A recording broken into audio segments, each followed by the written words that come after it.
My name's Chappy Williams. I went to Balby HIgh School, Doncaster, 1971 to 1976. My dad was part of the Windrush Generation, and we came over in the early 1960s. My dad got a job and he worked at Pegler's in Doncaster as a fitter, and later on my mother came to England and she also got a job working at Pegler's as a machinist, and they both worked at Pegler's until they retired. Lived in Orchard Street in Balby. We had a two-bedroom house. I had five brothers and one sister. But the house was small, but we all lived happily as a family. You know, there was no pressures of any kind. I went to a school in Jamaica called in Brandon Hill, and there sports was very good. I did running at school for training and sports, which was really enjoyable. At age 11, I went to Balby HIgh School. The school was a massive school compared to the junior school, and there was hundreds of people of all ethnicity, which the school had a lot going for it, whereas it had all the subjects that you weren't doing in the junior school, which were learning different things. They had a really good sport calendar where all the pupils was split up into houses, and my house was York. I was in York, and every week or every end of term we used to have a competition to see which was the best house for sport. I did cross country, athletics, cricket, football, and rugby. So I was a big sport person, and I really enjoyed doing that.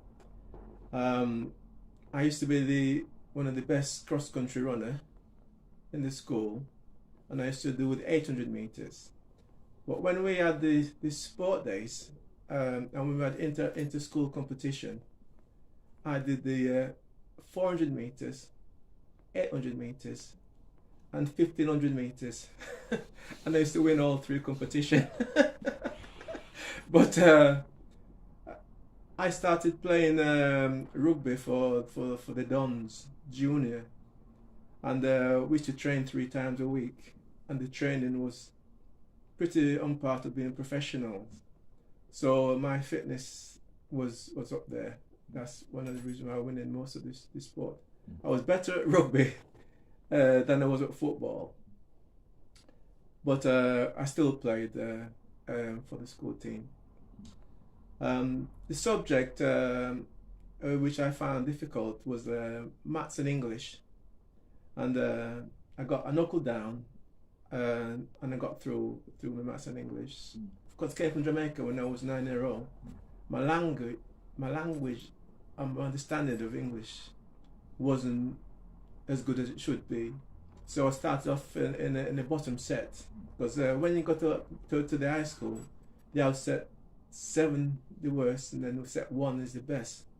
I ended up in set 5 after a couple of years, which was at high level, to say you didn't really get the full education as a young man.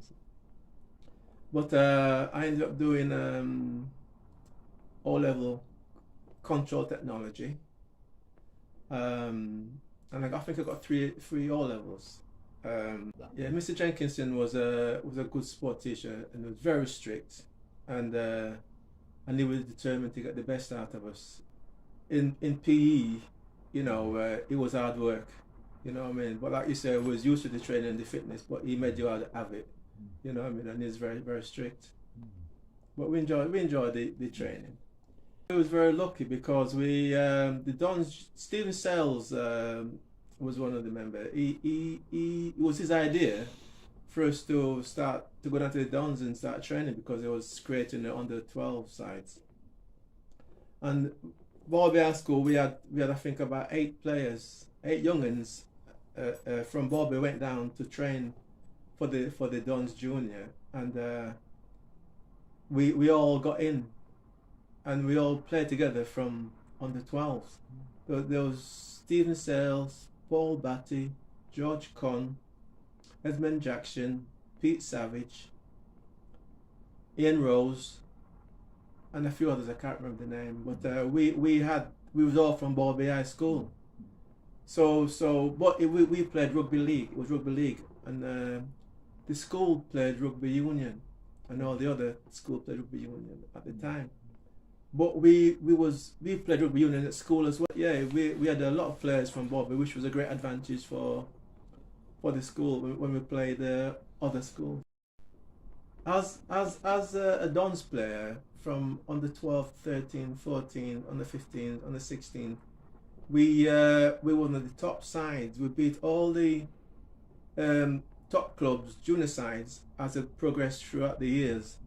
And we played up. Every year we won the trophy, and we was top of the league.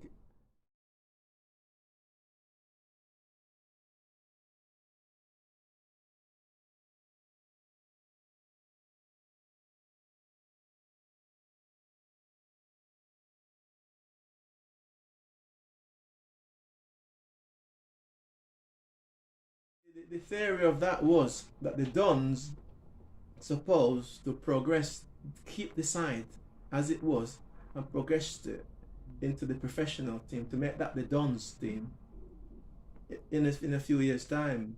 But through financial issues and that, you know what I mean, they couldn't afford to do it. Another club moved in and just took players. One player went here, one player went there. Before you know it, I went to Wakefield Trinity, and at the trials at Wakefield Trinity wanted to sign me on, but the Dons offered me a better contract and said, well, you'd rather be in Doncaster with play with all your mates and your family, won't you? Tom Morton. And I said yes, and you know, didn't know better then. My position was a centre or winger, but I was a winger most of the time because of my speed, and I could sometimes I used to tackle in the forwards because I was good at tackling. That was my strong point, my tackling and my speed. But I was a winger, you know. I was a good defender as well. Tattersfield was a fantastic stadium as far as we were concerned. It had everything. We had our own ground, we had a stadium, we had a players' lounge, we had a bar with pool tables and all sorts, and we had our own big old shower facilities in them days. The people came to watch the Dons on a weekend was there in training session to watch the training. You know what I mean? So we got to know everybody, and when you've been there from 12 to 16, you know everybody and you know our works. But the training was very very rigorous and very hard, you know. And the ground in winter was waterlogged, you know what I mean. And any team come to the Dons on a weekend, we was used to it, to play us. They struggled because of the mud and all that, but sometimes it worked to our advantage. But the coaching staff was really good as well. But the training was professional, and it was really tough in them days.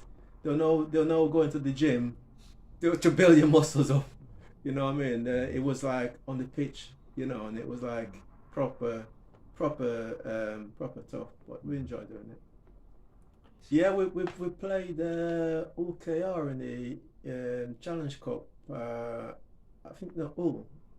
Either Hull or UKR. But we drew with them at their place, and we had to have a rematch at the Dons, and we just lost. We just lost by a few points there, but that was the highlights. Yeah. But I also got transferred to Onslet. That was an highlight for me to go to Onslet and play with Onslet. But I didn't make the first team at Onslet for the reason being that when I got there, they were struggling in the first division, and they were looking to stay up there. So what they did, they got loads of New Zealanders, about 8 or 10, and so getting in the first team was difficult. But I played second team. I actually played against Doncaster one game and I scored a try. Yes, I came back to Doncaster after Onslet because it was an issue getting there and getting back. The Onslet played on the Ellen Road, the Greyhound Stadium, and what happened there was the lease ran out on the Greyhound Stadium and they wouldn't renew it, so they had to move to Leeds United ground, and there was a bit of turmoil at the time, so I came back to Doncaster and I started playing for the Doncaster again. Oh, it was just fantastic in them days, like it would be now for the players, because we're playing for your town. Everybody knew you. Even going to shopping, walking in through town, people stopping you and saying, "Hello, Chappy, you know, I mean, how you doing?" And it was really good getting in the side and playing on a weekend. It was really enjoyable. You know, I felt like a professional. You know, and I felt like I belonged. The wages for the match in them days, when you sign on, you sign on as a professional and you get a contract and you get a fee for your sign on, and then you get a match pay. You get your expenditure. So if you had players from Hull, Wakefield, and they'd get the expenditure for coming, wherever petrol it cost them, and then on a match day, the match winning fee was £25 in them days, and your wage would have been probably 50 quid. So it was quite good money. If you won the first game, and then your second game, if you win the second game, it would go up to £50. And the third game, it'd be £75. The fourth, if you win 4 games, it's £100, and it went up like that. But if you lost a game, it went back down to £25. It gave you the incentive. Everybody had to play to win, you know. And half time, if the score were like near, and it was 50-50, the directors of the club would come in and say, if you win, it's extra £10 a man. Give you the incentive. It was amateur. You couldn't live on £25. Yeah, I was working. People still played rugby league. Even now, they're working full time. You have to have a job. So you were to train Tuesdays and Thursdays and Saturday and play on Sunday, unless you played second team. I played to welder for Dons Rugby Engineering, and I started there when I was 17, and we was making parts for the coal board, Yorkshire Water Authority and power station. Yes, that was a tiring job, but I worked 10 years for the company on the shop floor. After 10 years, I went on site erecting installation of all the stuff we made. We had sites all over the country, so sometimes you might be away for a week, you know, I mean, come on weekends. I actually stopped playing rugby because I got 5 kids, 5 boys. We work in Monday to Friday. The wage wasn't enough. I've always kept in touch with the rugby. I've always gone and watched games. We keep in touch. Stuart Piper, we have a former rugby league players club where we all keep together. I mean, like, we have a players reunion every month or every 2 months, whereas all the ex-players and all the staff from the club meet up at the Dons, and we'll have a drink and we'll watch a match and we'll take a picture on the field. All the players meet up from the beginning.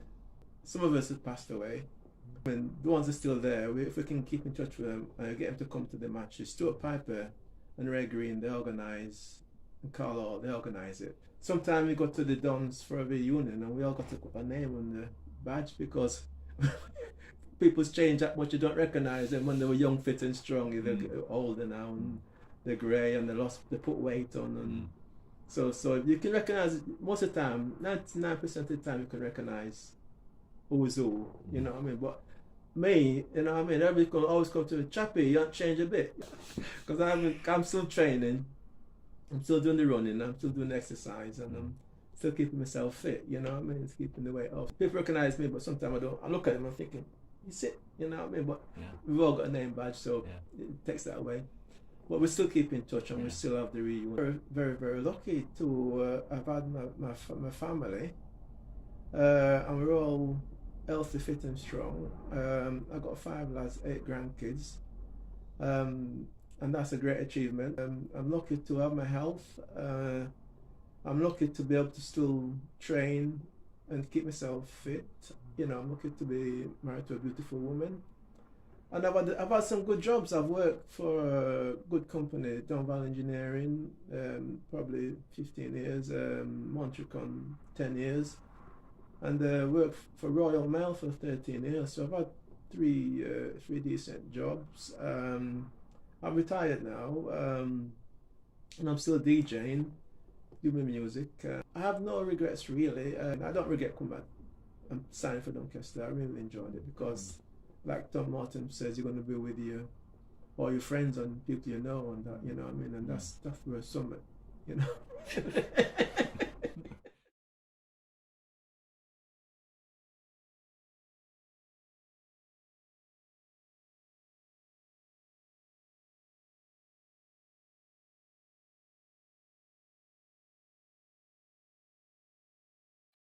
If you would like to know more about the Ossie Through the Ages project, then please email me at tonyarmstrong1959 at outlook.com.